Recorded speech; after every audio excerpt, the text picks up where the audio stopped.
भारतीय संविधान का अनुच्छेद 324 निर्वाचनों के लिए मतदान सूची तैयार कराने और चुनाव के संचालन का अधीक्षण, निर्देशन और नियंत्रण का अधिकार एक स्वतंत्र निर्वाचन आयोग को देता है। तो निर्वाचन आयोग स्वतंत्र रूप से चुनाव करवाएगा, निष्पक्ष चुनाव करवाएगा, उनका अधीक्षण, निर्देशन और नियंत्रण करेगा उनका। निर्वाचन आयोग को चुनाव से संबंधित हर बात का अंतिम निर्णय करने की भूमिका सौंपते हैं। सर्वोच्च न्यायालय ने भी संविधान की इस व्याख्या से सहमति व्यक्त की है। भारत के निर्वाचन आयोग की सहायता करने के लिए प्रत्येक राज्य में एक मुख्य निर्वाचन अधिकारी होता है। प्रत्येक राज्य में निर्वाचन आयोग की सहायता करने के लिए एक निर्वाचन अधिकारी होता है। निर्वाचन आयोग स्थानीय निकायों के चुनाव के लिए जिम्मेदार नहीं होता है, जैसा कि हम स्थानीय सरकारों वाले अध्यायों में पढ़ेंगे।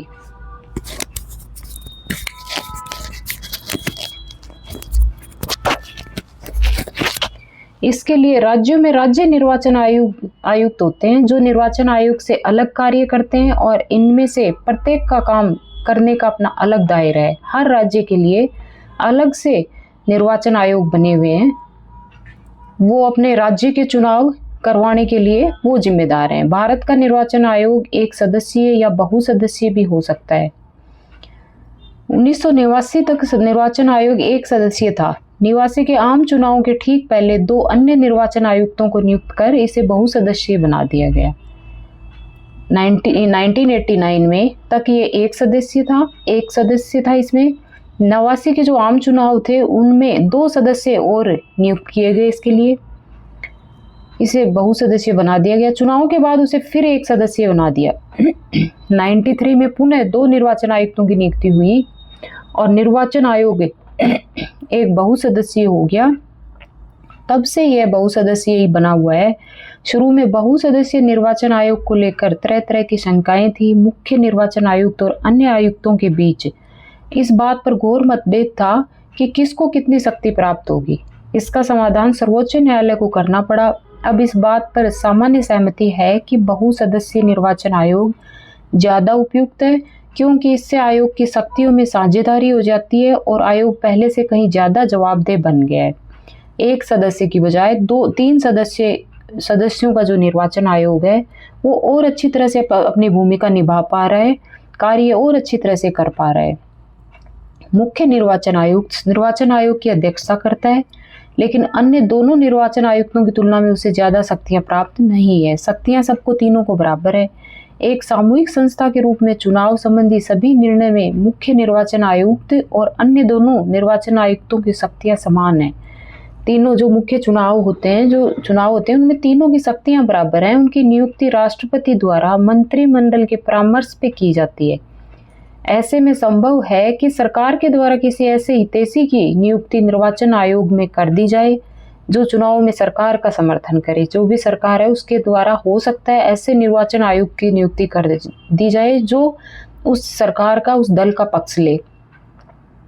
इस शंका को चलते अनेक लोगों ने इस प्रक्रिया को बदलने का सुझाव दिया है। उनका सुझाव है कि इसके लिए एक भिन्न प्रक्रिया का पालन किया जाना चाहिए उनकी नियुक्ति में, जिससे मुख्य निर्वाचन आयुक्तों की नियुक्ति में विपक्ष के नेता और भारत के मुख्य न्यायाधीश से भी परामर्श करना जरूरी होना चाहिए। संविधान मुख्य निर्वाचन आयुक्त और निर्वाचन आयुक्तों के कार्यकाल की सुरक्षा देता है। उन्हें 6 वर्षों का कार्यकाल अथवा 65 वर्ष की आयु जो भी पहले खत्म हो के लिए नियुक्त किया जाता है। या तो 65 वर्ष का हो गया है तो उसको हटा दिया जाता है, या उसका कार्यकाल 6 वर्ष का हो गया है तो उसको हटा दिया जाता है। मुख्य निर्वाचन आयुक्त को कार्यकाल समाप्त होने के पूर्व राष्ट्रपति द्वारा हटाया जा सकता है, पर इसके लिए संसद के दोनों सदनों को विशेष बहुमत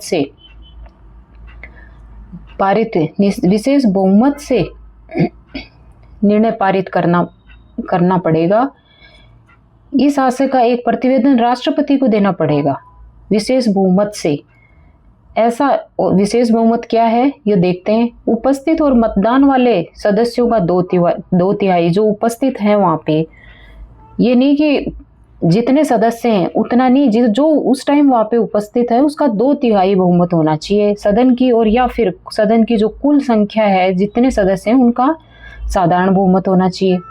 मान लीजिए कि आपको अपनी कक्षा में विशेष बहुमत से एक प्रस्ताव पास कल्पना करें कि आपकी कक्षा में 75 स्टूडेंट्स हैं, लेकिन मतदान के दिन केवल 51 विद्यार्थी उपस्थित है, उनमें केवल 50 ने ही मतदान में भाग लिया। इस परिस्थिति में आप कब कह सकेंगे कि प्रस्ताव विशेष बहुमत से पास हो गया है? इस पुस्तक के कम से कम 3 अध्याय में आपको विशेष बहुमत का उल्लेख मिलेगा।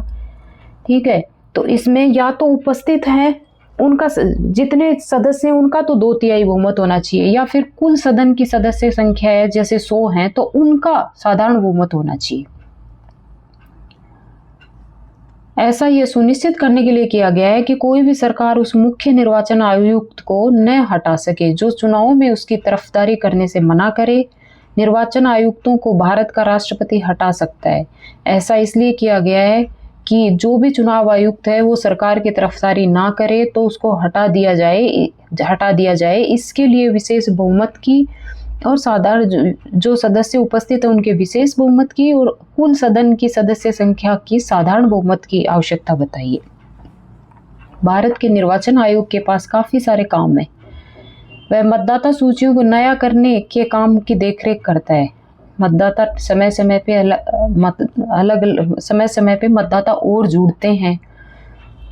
ठीक है, उनकी जो भी घटना बढ़ना मतदान सूची में होता है उनकी देखरेख करता है। पूरा प्रयास करता है कि मतदाता सूचियों में गलतियां ना हो, अर्थात पंजीकृत मतदाता जिन मतदाताओं ने अपना नाम पंजीकृत करवाया है उनके नाम ना छूट जाएं और न ही उसमें ऐसे लोगों के नाम हो जो मतदान के अयोग्य हो या जीवित ही नहीं हो, जिनकी मृत्यु हो चुकी है या जो उसके योग्य ही नहीं हो मतदान के। वह चुनाव का समय और चुनाव का पूरा कार्यक्रम तय करती है। कब चुनाव होंगे, क्या कार्यक्रम होंगे, पूरा वो चुनाव आयोग देखता है। इस कार्यक्रम में निम्न बातों का उल्लेख होता है: चुनाव की अधिघोषणा, चुनाव की डेट जो भी घोषित की जाती है वो, नामांकन प्रक्रिया शुरू करने की तिथि कि फॉर्म भरे जाएंगे, जो भी प्रत्याशी खड़े होंगे उनके नामांकन की क्या प्रक्रिया होगी, उनके जो शुरू करने की जो तिथि है, नामांकन प्रक्रिया शुरू करने की तिथि है, किस डेट से किस डेट तक नामांकन भरे जाएंगे, मतदान की तिथि, किस दिन मतदान होगा, मतगणना किस दिन मतगणना होगी और किस दिन उसके परिणाम घोषित होंगे। ये सब चुनाव आयोग डिसाइड करता है। इसी पूरी प्रक्रिया में निर्वाचन आयोग को स्वतंत्र और निष्पक्ष चुनाव कराने के लिए निर्णय लेने का अधिकार है। वह पूरे देश, किसी राज्य या किसी निर्वाचन क्षेत्र में चुनाव को इस आधार पर स्थगित या रद्द कर सकता है कि वह माकूल माहौल नहीं है। वह पूरे देश के या कहीं एक जगह पे चुनावों को इस आधार पे स्थगित भी कर सकता है कि वहाँ माहौल ठीक नहीं है, माकूल माहौल नहीं है तथा स्वतंत्र और निष्पक्ष चुनाव कराना भी संभव नहीं है। निर्वाचन आयोग राजनीतिक दलों और उनके उम्मीदवारों के लिए एक आदर्श आचार संहिता लागू करता है। जितने भी राजनीतिक दल हैं, चुनाव लड़ रहे हैं, उनके प्रतिनिधि, उनको और उनके जो उम्मीदवार हैं उनके लिए एक आचार संहिता लागू करता है। एक क्या नियमावली, मतलब कि ये रूल्स हैं वो लागू करता है। वह किसी भी निर्वाचन क्षेत्र में दोबारा चुनाव लड़ने की आज्ञा दे सकता है। यदि उसे लगे कि मतगणना प्रक्रिया पूरी तरह से उचित और न्यायपूर्ण नहीं थी तो वह दोबारा मतगणना कराने की आज्ञा भी दे सकता है। जैसे कहीं पे मतगणना लगता है चुनाव आयोग को मतगणना गलत हुई है या भेदभाव कहीं हुआ है तो वो दोबारा मतगणना करवा सकता है। इसकी परमिशन चुनाव आयोग दे सकता है। निर्वाचन आयोग राजनीतिक दलों को मान्यता देता है और उन्हें चुनाव चिन्ह आवंटित करता है। जो भी राजनीतिक दल हैं उनके जो रूल्स हैं उसके आधार पे उन्हें मान्यता देती है। जो भी मापदंड हैं वो यदि वो दल पूरे करते हैं तो उस आधार पे उनको मान्यता, राष्ट्रीय दल, राज्य दल जो भी हैं उनको मान्यता देता है और उनके चुनाव चिन्ह जो चिन्ह है वो आवंटित करता है। ये कार्य चुनाव आयोग का है। निर्वाचन आयोग के पास बहुत ही सीमित कर्मचारी होते हैं। वह प्रशासनिक मशीनरी की मदद से चुनाव कराता है। निर्वाचन आयोग में तो 3 सदस्य हैं तो वो चुनाव कैसे करवाएगा? वो प्रशासनिक मशीनरी की मदद से चुनाव करवाएगा। लेकिन एक जो भी बाकी प्रशासन में जो लोग हैं उनकी मदद से चुनाव करवाया जाता है। लेकिन एक बार चुनाव प्रक्रिया शुरू हो जाने पर चुनाव संबंधी कार्यों के संबंध में आयोग का पूरी प्रशासनिक मशीनरी पर नियंत्रण हो जाता है। ये क्या होता है कि बाकी प्रशासन कोई वोटर लिस्ट बना रहा है, ये इस तरह के कार्य चुनाव आयोग खुद जाके नहीं करवाता। वो प्रशासन में जो अन्य अधिकारी हैं उनके माध्यम से ये काम करवाता है। लेकिन जब एक बार चुनाव प्रक्रिया शुरू हो जाती है तो उस पर पूरा नियंत्रण निर्वाचन आयोग का होगा। चुनाव प्रक्रिया के दौरान राज्य और केंद्र सरकार के प्रशासनिक अधिकारियों को चुनाव संबंधी कार्य दिए जाते हैं और इस संबंध में निर्वाचन आयोग का उन पर पूरा नियंत्रण होता है। जो भी चुनाव में लगे हुए कर्मचारी हैं उन पर पूरा नियंत्रण चुनाव आयोग का होता है, निर्वाचन आयोग का होता है। निर्वाचन आयोग इन अधिकारियों का तबादला भी कर सकता है या उनके तबादला हो रहा है तो उसको रोक भी सकता है। अधिकारी निष्पक्ष ढंग से काम करने में विफल रहे तो आयोग उनके विरुद्ध कार्यवाही भी कर सकता है। यदि कोई अधिकारी निष्पक्ष ढंग से अपना काम नहीं कर रहा है निष्पक्ष ढंग से, तो चुनाव आयोग, निर्वाचन आयोग उसके विरुद्ध कार्रवाई भी कर सकता है। पिछले वर्षों में निर्वाचन आयोग एक स्वतंत्र सत्ता के रूप में उभरा है, जिसने चुनाव प्रक्रिया की निष्पक्षता सुनिश्चित करने के लिए अपनी शक्तियों का प्रयोग किया है। उसने चुनाव प्रक्रिया की गरिमा बनाए रखने के निष्पक्ष और न्यायपूर्ण ढंग से काम किया है। हमने देखा है कि निर्वाचन आयोग एक स्वतंत्र बॉडी है, उसने निष्पक्षता के साथ अपना कार्य किया है, अपनी शक्तियों का प्रयोग किया है। निर्वाचन आयोग का इतिहास इस बात का गवाह है कि संस्थाओं की कार्य प्रणाली में प्रत्येक सुधार के लिए कानूनी या संवैधानिक परिवर्तन आवश्यक नहीं है। यह आम धारणा है कि 25 वर्ष पहले के मुकाबले आज निर्वाचन आयोग ज़्यादा स्वतंत्र और प्रभावी है। ऐसा इसलिए नहीं कि निर्वाचन आयोग की शक्तियां या उसकी संवैधानिक सुरक्षा बढ़ा दी गई है। दरअसल निर्वाचन आयोग ने केवल उन शक्तियों का और प्रभावशाली ढंग से प्रयोग करना शुरू कर दिया जो उसे संविधान में पहले से प्राप्त थी। यानी इसकी कोई सदस्यों में या संस्था में कोई बदलाव नहीं किया है, पर जो उसको पावर संविधान की तरफ से मिली हुई थी उस पर और अच्छे से काम करना चुनाव आयोग ने, निर्वाचन आयोग ने शुरू किया है। 1951-52 से लोकसभा के 17 चुनाव हो चुके हैं। निर्वाचन आयोग के द्वारा विधानसभाओं के अनेक चुनाव और उपचुनाव कराए गए। निर्वाचन आयोग को असम, पंजाब तथा जम्मू और कश्मीर जैसे हिंसाग्रस्त क्षेत्रों में चुनाव कराने में अनेक कठिन परिस्थितियों का सामना करना पड़ा। इन स्टेट्स में कश्मीर है, पंजाब है, असम है, यहाँ चुनाव कराने में बहुत कठिनाई हुई, अलग अलग परिस्थितियों का सामना करना पड़ा। लेकिन उसे 1991 में पूरी चुनाव प्रक्रिया को बीच में ही रोकना पड़ा क्योंकि चुनाव प्रचार के दौरान पूर्व प्रधानमंत्री राजीव गांधी की हत्या कर दी गई थी। 1991 में पूरी चुनाव प्रक्रिया को बीच में रोकना पड़ा क्योंकि उस टाइम राजीव गांधी की हत्या हो गई थी। निर्वाचन आयोग को 2002 में एक अन्य गंभीर समस्या का सामना करना पड़ा जब गुजरात विधानसभा भंग कर दी गई और चुनाव कराना पड़ा। लेकिन निर्वाचन आयोग ने पाया कि राज्य में अप्रत्याशित हिंसा के कारण स्वतंत्र और निष्पक्ष चुनाव कराना तुरंत संभव नहीं था। निर्वाचन आयोग ने राज्य में विधानसभा चुनाव को कुछ महीने के लिए स्थगित करने का निर्णय लिया। सर्वोच्च न्यायालय ने निर्वाचन आयोग के इस निर्णय को वैध ठहराया। 2002 में गुजरात विधानसभा भंग करके वहाँ चुनाव करवाने की जरूरत थी, लेकिन कुछ समय के लिए वहाँ परिस्थितियाँ ठीक नहीं थी। इस वजह से निर्वाचन आयोग ने चुनावों को रोका और वो चुनाव बाद में हुए। चुनाव सुधार, चुनाव की कोई प्रणाली कभी आदर्श नहीं हो सकती, उसमें अनेक कमियां और सीमाएं होती हैं। कोई प्रणाली ऐसी नहीं है कि उसमें कोई कमी ना हो। चुनाव की चाहे कोई प्रणाली अपना लो, उसमें कुछ कमियां और कुछ सीमाएं अवश्य होती हैं। लोकतांत्रिक समाज को अपने चुनाव को और अधिक स्वतंत्र और निष्पक्ष बनाने के तरीकों को बराबर खोजते रहना पड़ता है। वयस्क मताधिकार, चुनाव लड़ने की स्वतंत्रता और एक स्वतंत्र निर्वाचन आयोग की स्थापना को स्वीकार कर भारत में चुनाव को स्वतंत्र और निष्पक्ष बनाने की कोशिश की गई है। सबको राजनीतिक अधिकार का वादा पूरे करने की कोशिश की गई है। लेकिन पिछले 72 वर्षों के अनुभवों के बाद हमारी चुनाव प्रणाली में सुधार के लिए अनेक सुझाव दिए गए हैं। चुनाव सुधारों के सुझाव निर्वाचन आयोग, विभिन्न राजनीतिक दलों, स्वतंत्र समूह और अनेक विद्वानों द्वारा दिए गए हैं। निर्वाचन आयोग कितना ही परफेक्ट हो, कुछ भी हो, लेकिन कुछ न कुछ कमियां उसमें होती हैं। तो कई राजनीतिक दलों, स्वतंत्र जो दबाव समूह वगैरह हैं, उन्होंने, कुछ विद्वानों ने कुछ सुझाव दिए। इनमें से कुछ सुझाव इस अध्याय में उल्लिखित संवैधानिक प्रावधानों को संशोधित करने के बारे में, जो संविधान में जो निर्वाचन आयोग के बारे में जो प्रावधान है उनको संशोधित करने के बारे में ये सुझाव है।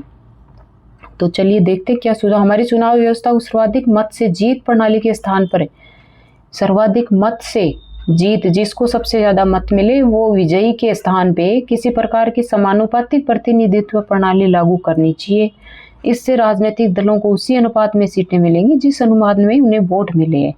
इसमें कहा गया है कि चुनाव को सबसे ज़्यादा मत से जीत वाली प्रणाली के स्थान पर समानुपातिक प्रतिनिधित्व प्रणाली, यानी इससे राजनीतिक दलों को उसी अनुपात में वोट मिलेंगे, जितने वोट जिस राजनीतिक दल को मिले उतनी प्रतिशत उनको सीटें मिलेंगी।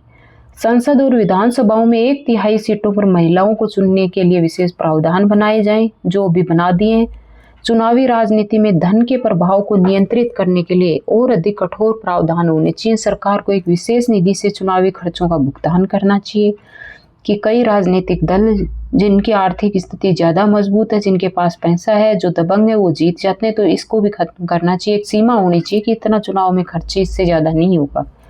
जिस उम्मीदवार के विरुद्ध फौजदारी का मुकदमा हो उसे चुनाव लड़ने से रोक दिया जाना चाहिए, भले ही उसने इसके विरुद्ध न्यायालय में अपील कर रखी हो।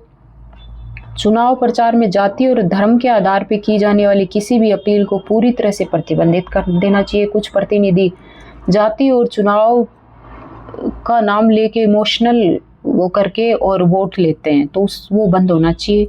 राजनीतिक दलों की कार्य प्रणाली को नियंत्रित करने के लिए तथा उनकी कार्यविधि को और अधिक पारदर्शी तथा लोकतांत्रिक बनाने के लिए कानून होना चाहिए। यानी राजनीतिक दलों की जो कार्य प्रणाली है, उनकी जो वोट लेने की जो कार्य करने की प्रणाली है, उसको नियंत्रित करने के लिए तथा उनकी कार्यविधि को और अधिक पारदर्शी बनाने के लिए, लोकतांत्रिक बनाने के लिए कानून होना चाहिए सभी राजनीतिक दलों के लिए। ये कुछ सीमित सुझाव हैं, इन सुझावों पर कोई आम राय नहीं है। ये कुछ लोगों के सुझाव हैं, आम राय नहीं है, सबकी राय नहीं है। लेकिन यदि उन पर आम राय बन भी जाए तो भी कानून और औपचारिक प्रावधान एक सीमा तक ही कारगर हो सकते हैं। वास्तव में स्वतंत्र और निष्पक्ष चुनाव तभी हो सकते हैं जब सभी उम्मीदवार, राजनीतिक दल और वे सभी लोग जो चुनाव प्रक्रिया में भाग लेते हैं लोकतांत्रिक प्रतिस्पर्धा की भावना का सम्मान करें। तो वास्तव में स्वतंत्र और निष्पक्ष चुनाव तभी हो सकते हैं जब सभी उम्मीदवार, राजनीतिक दल और सभी जो लोग हैं जो चुनाव में भाग ले रहे हैं, जो मतदाता हैं, वो चुनाव प्रक्रिया में भाग लेते हैं लोकतांत्रिक प्रतिस्पर्धा की भावना का सम्मान करें। कानूनी सुधारों के अतिरिक्त 2 और तरीके हैं जिनसे सुनिश्चित किया जा सकता है कि चुनाव जनता की अपेक्षाओं और लोकतांत्रिक आकांक्षाओं को व्यक्त करे। पहला तो यह है कि जनता को स्वयं ही और अधिक सतर्क रहना चाहिए कि कौन सा प्रतिनिधि ठीक है, हम उसको वोट दें। किसी दबाव में, किसी लालच में, किसी भावनात्मक दबाव में वोट मत दो। जो भी प्रतिनिधि अच्छा है, जो ईमानदार है, जो आपकी आशाओं पे खरा उतरता है, उसे वोट दो। राजनीतिक कार्यों में और सक्रियता से भाग लेना चाहिए जनता को। लेकिन आम आदमी के लिए नियमित रूप से राजनीति में भाग लेने की अपनी सीमाएं हैं। इसलिए यह जरूरी है कि अनेक राजनीतिक संस्थाओं और राजनीतिक संगठनों का विकास किया जाए जो स्वतंत्र और निष्पक्ष चुनाव सुनिश्चित कराने के लिए पहरेदारी करें। लेकिन आम आदमी के लिए ये संभव नहीं है कि वो राजनीति में इतना भाग ले, तो इसके लिए कुछ संस्थाएं और कुछ राजनीतिक संगठन होने चाहिए, उनका विकास किया जाना चाहिए जो स्वतंत्र और निष्पक्ष चुनाव सुनिश्चित कराने के लिए पहरेदारी करें, वो एकदम एक्टिव रहें। तो ये था अपना ये चैप्टर, चुनाव और प्रतिनिधित्व। कैसे चुनाव कराए जाते हैं, कौन चुनाव कराता है, किस उसके लिए प्रतिनिधि जो बनेगा उसकी एज है, मतदाता की एज क्या है, और ये सब क्या चुनाव प्रणाली है हमारे यहाँ पे, ये सब इस चैप्टर में दिया हुआ है। आई होप आप लोगों को समझ आया होगा। तो एनसीईआरटी को इसी तरह से आसान भाषा में समझने के लिए मेरे चैनल को लाइक, शेयर एंड सब्सक्राइब ज़रूर करें। अगले वीडियो में अगला चैप्टर लेके आऊँगी मैं, चैप्टर 4 पढ़ेंगे। धन्यवाद।